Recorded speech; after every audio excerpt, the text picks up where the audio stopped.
Happiness. It's the thing we all want, right? We chase it through career goals, relationships, self-improvement. But what if that constant pursuit is actually making us miserable? It sounds backward, but there's a growing body of research suggesting that the more we focus on being happy, the harder it becomes to actually feel happy. Think about it. When you tell yourself, "I need to be happy," what happens when you're not? You feel like something's wrong. It creates this pressure, like happiness is a task to check off a list. If you're not happy all the time, you're somehow failing. But that's not how happiness works. It's not a destination. It's a fleeting, ever-changing emotion. Ironically, the obsession with happiness can backfire. Psychologists call it the happiness trap. The more you focus on feeling good, the more you start to notice when you're not. And that contrast makes the bad days feel even worse. And with social media constantly showing us highlight reels of everyone else's seemingly perfect lives, it's easy to feel like you're falling behind. When everyone else seems to be living their best life, it's hard not to compare. You see people traveling, getting promoted, or living these picture-perfect relationships, and suddenly, your everyday life feels dull by comparison. But here's the thing, most of those perfect moments, they're curated. They don't show the behind the scenes, the struggles, the insecurities, the messy parts. When you measure your happiness against someone else's highlight reel, you're chasing an illusion. And no matter how much you achieve, that comparison trap will always leave you wanting more. So, why does chasing happiness lead to misery? For one, it shifts your focus away from meaning. Studies show that people who prioritize purpose, things like building relationships, contributing to something bigger, or engaging in personal growth, tend to be happier over time. But if your goal is just to feel good, you might miss out on the discomfort that leads to genuine fulfillment. And that discomfort? It's where real growth happens. Pursuing meaningful goals is hard. There are setbacks, failures, and moments of doubt. But these experiences shape us.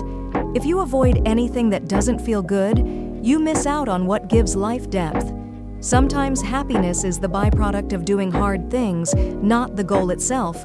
Then there's the paradox of choice. We live in a world where we're bombarded with options: where to live, who to date, what career to pursue. And while having choices seems freeing, it also leads to decision fatigue and the fear of making the wrong choice. Constantly asking, "Is this making me happy?" can make you second-guess everything.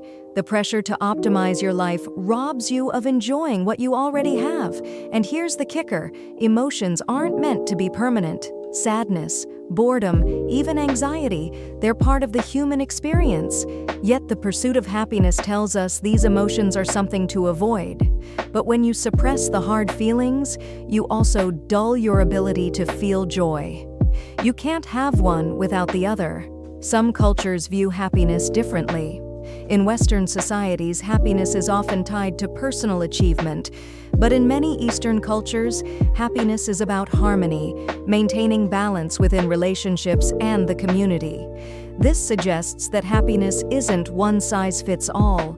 What makes someone else happy might not work for you, and chasing someone else's version of happiness can leave you feeling lost. Maybe that's why chasing happiness feels so exhausting, because we're chasing a version of happiness that's not even ours. What if happiness isn't a checklist of achievements, but something quieter? What if it's found in the small moments, the spontaneous laughter, the deep conversations, or simply feeling at peace with where you are? When we let go of the idea that happiness is a finish line, we can finally start to experience it in the present. So, if chasing happiness doesn't work, what does? It starts by shifting your focus from "how can I be happy" to "what gives my life meaning?" It's about embracing the full range of emotions, the good, the bad, and everything in between. It means allowing yourself to be human and finding value in the journey, not just the high points. And that brings me to this channel.